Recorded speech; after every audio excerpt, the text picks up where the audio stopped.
nearly 5 decades, the skies over Western Europe have been patrolled by aircraft wearing American insignia. This video ordnance program takes a look at the men and machines of today's United States Air Force in Europe.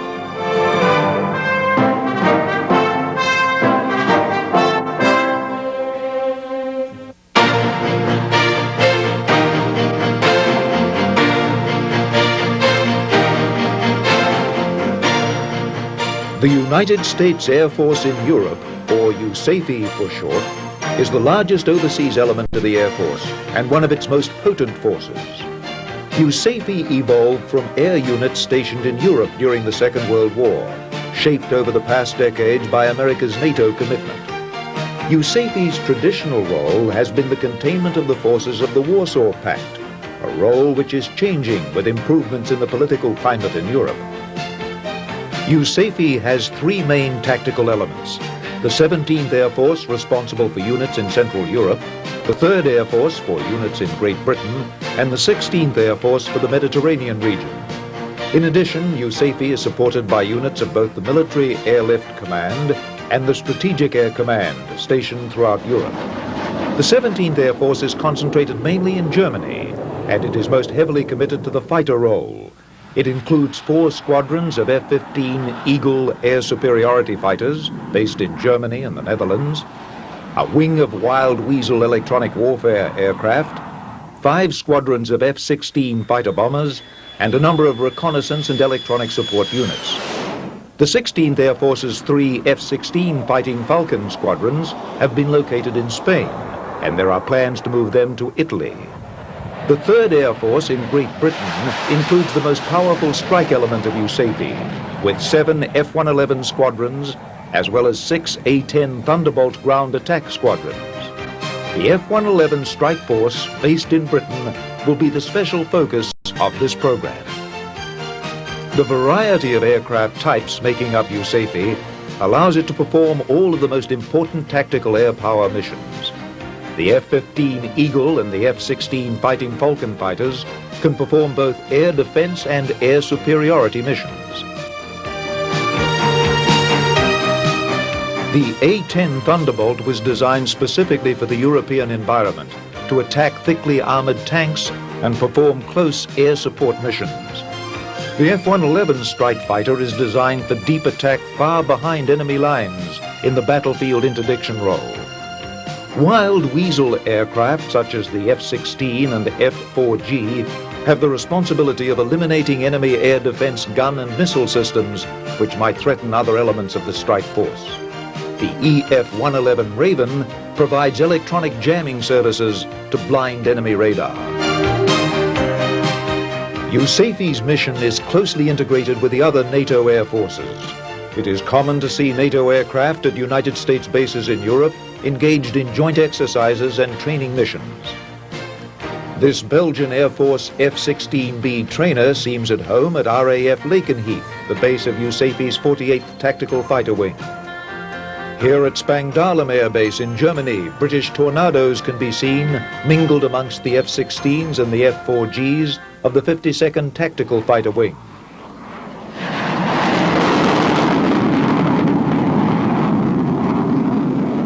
USAFE also hosts American Air National Guard squadrons flown in from the United States, such as these A-7 Corsair attack aircraft.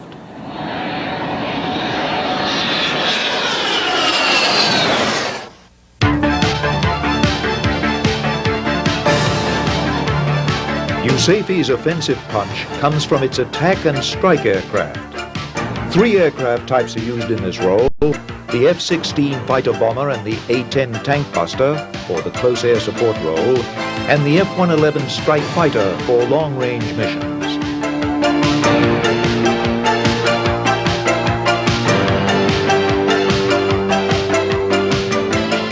The A-10 Thunderbolt has been specifically designed for tank hunting and is one of the few jet aircraft with armor to protect its pilot, engines, and other vital elements from ground fire. Short and medium-range missions are the task of the F-16 fighter bomber. The F-16 is not only capable of carrying out ground attack missions, but its speed and maneuverability allow it to defend itself from enemy fighters. USAFE's A-10 and F-16 can also be supplemented by other types of aircraft flown by Air National Guard units based in the United States. Although not a regular component of USAFE, the A-7 Corsair II attack aircraft is often seen in the skies of Europe. The long-range offensive arm of USAFE is the General Dynamics F-111 strike fighter, sometimes nicknamed the Aardvark due to its long, droopy nose. It is a substantially larger aircraft than the F-16 or A-10, and it was designed from the outset to operate in all weather conditions, day or night. An F-111 pilot describes the difference in the mission of these different aircraft. F-111 is all-weather, night, day attack fighter bomber. What we do, we take our munitions in low and fast is a primary mission that we have through the weather. Whatever kind of conditions, that's where we basically like to fly. Keeps us safe. No one else likes to be up there with us and stay out of anybody's eyesight. The F-111 contains a highly sophisticated mixture of features to carry out its missions. The F-111's advanced terrain-following radar allows it to fly at very low altitudes at speeds over 500 miles per hour to better evade enemy radars and radar-guided anti-aircraft missiles.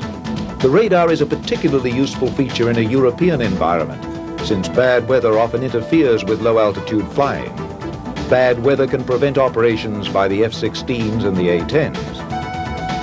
The ultimate version of the F-111 series, the F-111F, is fitted with the Pave Tac Pod, a system which allows the F-111 to use laser-guided bombs to attack targets with pinpoint accuracy.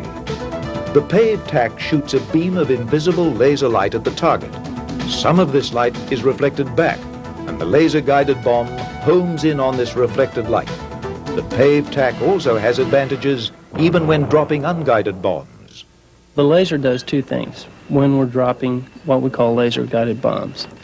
Number one, it updates bomb range, which is very critical when you're dropping a bomb. It's basically a triangle. The one leg of the triangle is your altitude above the ground, and you need to know another leg, the hypotenuse, and that is a tricky equation to solve. Well, if you get that solved, you have drop much better bombs. The laser does that, obviously, because it's very fast, shoots very accurate, shoots straight down to the target, you know exactly where it's going, updates the system. That's good for bombing, and then once the bomb is released, it's going to go there because you've got everything figured out. You've got the right airspeed and everything. The bomb is heading in that direction. Now you're going to make double sure that it goes there. You fire the laser, and then the bomb opens its eyes. It has canards on both sides, and then it steers the bomb into the target. It's a very good system.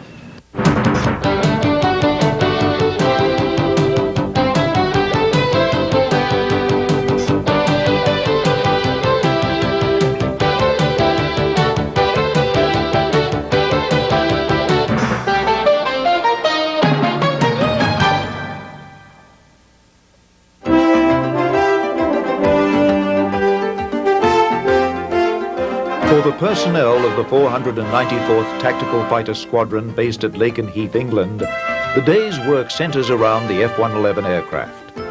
A machine of this complexity requires about 25 man-hours of work on the ground for every hour it spends in the air.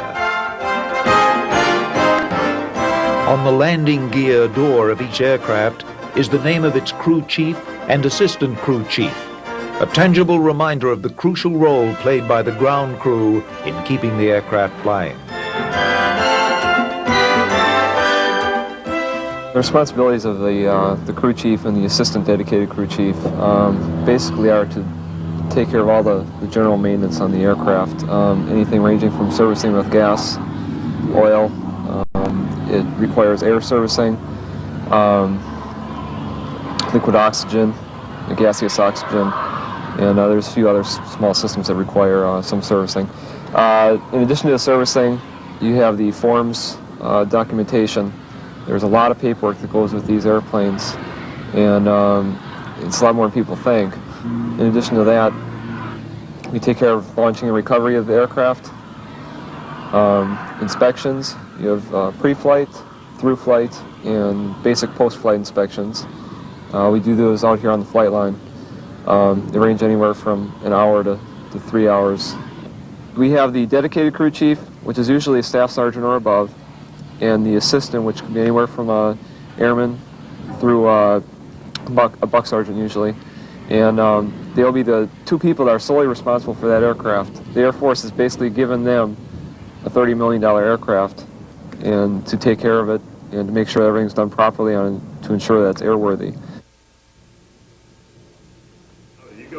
Well, I've been trying to. As the ground crew prepares the aircraft for flight, the flight crew are themselves preparing for the mission. The crew checks out current weather conditions near the base, as well as in the area in which they'll be operating. It may be sunny and dry here at Lakenheath, but up north off the Scottish coast, the weather may be very different. Training missions in European airspace have different restrictions than in the United States. There are public concerns about the noise of low-flying jets, and many areas are off-limits. In spite of these restrictions, Europe provides realistic training difficult to match elsewhere. Normally in the States, you're stuck with 1-2 ranges maximum, very restricted airspace to make you fly down the same corridors over and over again. Here in the UK, you fly anywhere. I mean, except for over restricted areas, but basically fly all over the country. Probably some of the prettiest country you've ever seen in your life, especially go up to western Scotland, look down the clear blue waters, you know, cows and sheep and fields, and just amazing. With planning completed, the air crew gets into flight gear for the mission. The squadron has a special department to make sure that flying suits and other safety equipment are kept in prime condition. This is a life support shop, and we work basically with all the aircrew. We maintain all the flying equipment, all the survival equipment that they have in the jet, including the QRK and the upper and lower. And what we'll do for the helmets, we inspect them every 30 days. For G-suits, every 30 days and 120 days. And we just maintain them and make sure no holes, cracks, or anything like that. Make sure all the metal parts are not rusted and they operate. Make sure the oxygen mask doesn't stick, leak, or anything like that. Basically what the inspection entails is a breakdown of the mask itself. The oxygen hose or the valve itself may become clogged up, saliva, anything else, while the pilot's breathing. This may clog it up and not enable him to breathe properly. The hoses may be punctured or be damaged, which would, of course, create a leak, and the oxygen hose itself will not be able to give them as much oxygen as they need. Over the past decade, the flight suit has evolved to help aircrew better withstand the rigors of jet flight. High-speed maneuvering creates artificial gravitational forces, called Gs, which distort the flow of blood in the body and can cause a loss of consciousness. All our equipment is made mainly of Nomex, like this material here. It's fire retardant, fire resistant. We're restricted to wearing just cotton and that for the problems we may encounter when we are in some type of an accident or a crash or something on there. What I'm putting on now is the anti-G garment, the G-suit that we wear, which we hook the suit up to the aircraft when we fly, and it senses the Gs that we are pulling on the aircraft and inflates off of some bleed air off the engines in the aircraft. What we're trying to do is keep the blood from pooling in your lower extremities so you have it available for your brain, because when you lose the blood to your brain, then you're out like light. This is where it goes in the aircraft through the umbilical, plugs right into there, and then it pumps the air into there. Flying over water, we need our life preserver units. It will allow us, if we do have to leave the capsule for any reason, if it's sinking or does not stay floated, that we will can successfully stay afloat out in the water. Once we are out into the water, we pull the tabs, it blows up, we attach them together, and we can float out there. It's sort of like a small inner tube we take on ourselves. We have winter or summer jackets. This is a summer jacket, not quite as heavy. Nomex material again on that for protecting us from the elements. Last thing is the helmet. You can have a dark or light visor. The dark visor fly in the daytime. We have a light visor when we fly at night, like that, so you can still protect your eyes in case of a bird strike. Any problem there? The ground crew makes final checks before each aircraft flight and often stands by to prepare the aircraft again for additional flights later in the day.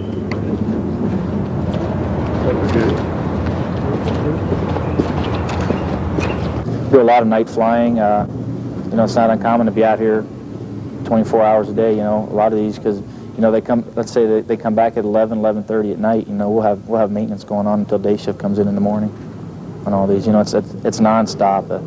Maintenance is never ending on these.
The F-111 is flown by a crew of two, the pilot in the left seat and the weapons systems officer in the right.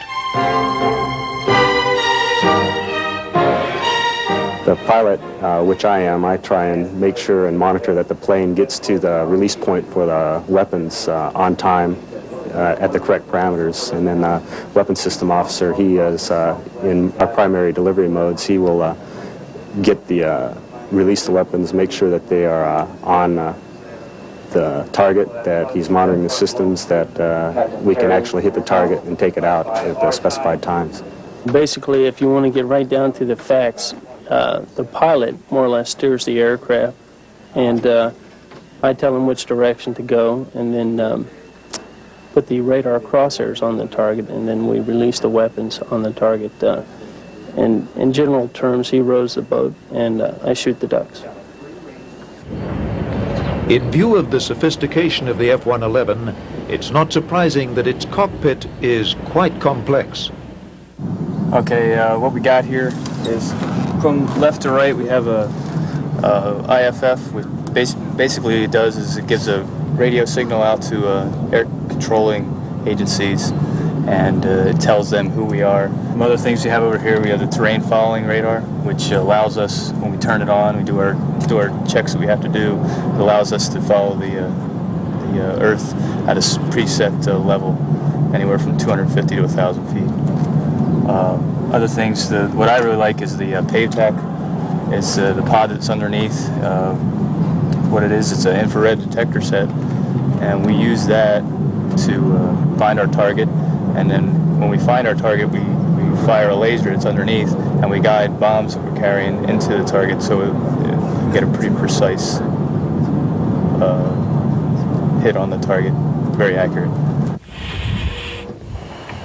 For much of the attack run, the weapons systems officer will be heads down in the radar display. I try not to spend too much time in there if I don't have to, because the more heads down time you have, the less time you have to look for enemies enemy air interceptors coming in after you. So you try and stay heads out as much as you can. There's really no reason to stay in there too much. The longer I stay in there, the more disoriented I get, because you're down, you're heading the feed bag like this, and he's doing all kinds of wild stuff, and you come up and it takes you a little while to get reoriented, or reorientated, as the Air Force would say, and figure out where you're at. Flying the F-111 under the automatic control of the terrain-following radar is a very distinctive feature of this aircraft.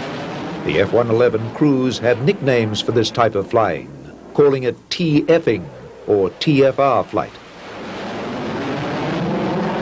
It's an eye-opener. We don't have to really touch anything. If we have all the autopilots hooked up, I can almost go to sleep, but we're just monitoring the systems more or less, and the computer gets us to where we're going. Flying TFRs at night are a very eye-opening experience, because we can't see anything out in front, but the plane is still maneuvering around and doing whatever it needs to do.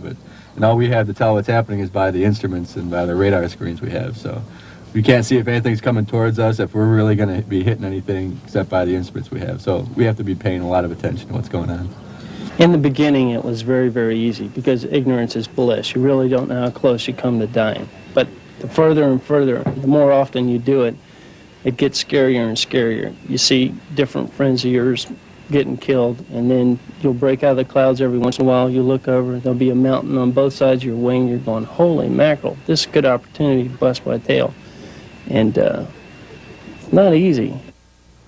The terrain-following radar makes the F-111 a particularly stable platform for dropping bombs at low altitudes. This is like a Cadillac when you're flying low level. It's amazing how smooth it is at, say, 500 feet with say, 30 knots of wind, gusting, how smooth this is. It's like riding a big old Eldorado, big old 68 Eldorado with leather seats and cruise control on down the highway. That's about what it's like. But I don't think, they don't have anything that could replace it. I heard they did a study, and basically what they came, so for a jet that replaced the 111, what they came up with was another 111. Something a little more improved, with a little more agility and better cockpit vision, but basically it was just another 111. The F-111 has a phenomenal payload and can carry over 6 tons of bombs, including a wide assortment of laser-guided bombs. Even on a long-range mission, the F-111 can carry heavy loads such as a dozen 500-pound unguided snake-eye bombs or 4 2,000-pound laser-guided bombs. These days, the F-111s carry electronic defensive pods mounted under the tail of the aircraft to hide themselves from enemy radars by electronic jamming. Under the wings of the F-111s are Sidewinder missiles to defend themselves from enemy fighters.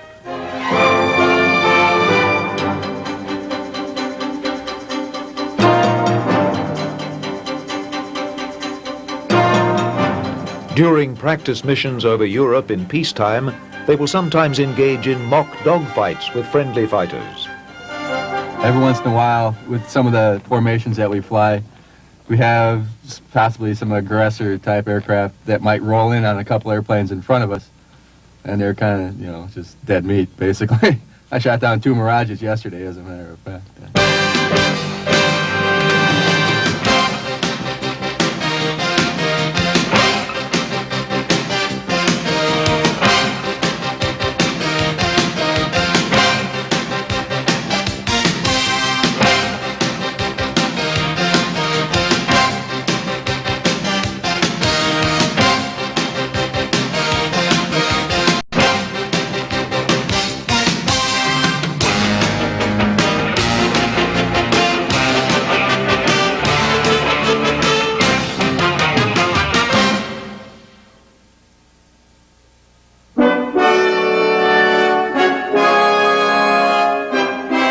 In the spring of 1986, after yet another terrorist outrage, the United States decided to retaliate by bombing several military targets in Libya. Washington selected a night air raid launched from bases in England and carriers in the Mediterranean. The F-111Fs of the 48th Tactical Fighter Wing were the obvious choice for the job, with their unique capabilities and PAVE TAC night bombing system.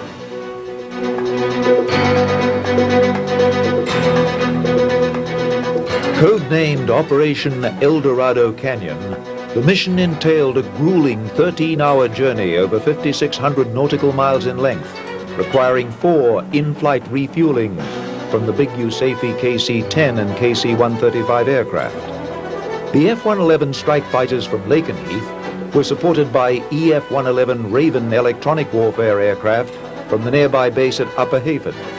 The EF-111s used their powerful electronic jamming equipment to neutralize Libyan radars and radar-directed anti-aircraft weapons.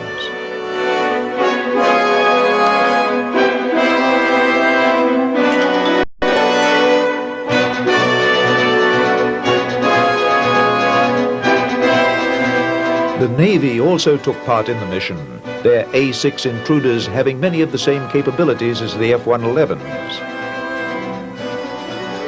The F-111s were assigned 3 targets in the Tripoli area, while the Navy's carrier aircraft struck 2 targets in the Benghazi area.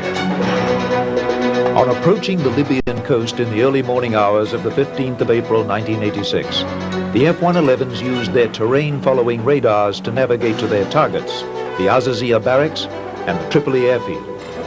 This is an actual tape from the mission showing the radar scan.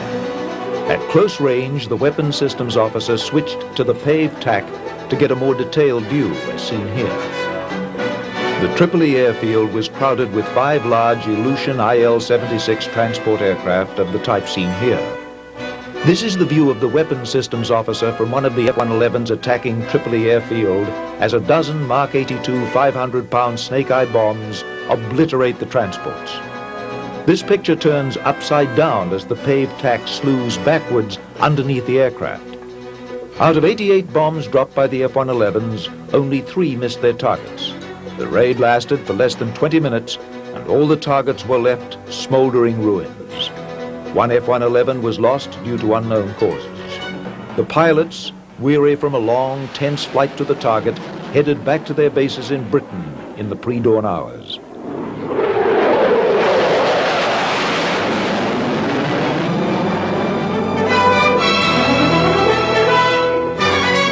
With the dramatic political changes that have occurred in Eastern Europe since 1989, the rationale for the United States Air Force's presence in Europe is changing. For 5 decades, American warplanes have flown alongside those of their NATO allies with a mission of preserving the peace during the tense years of the Cold War. This mission may finally come to an end as tensions between the superpowers diminish.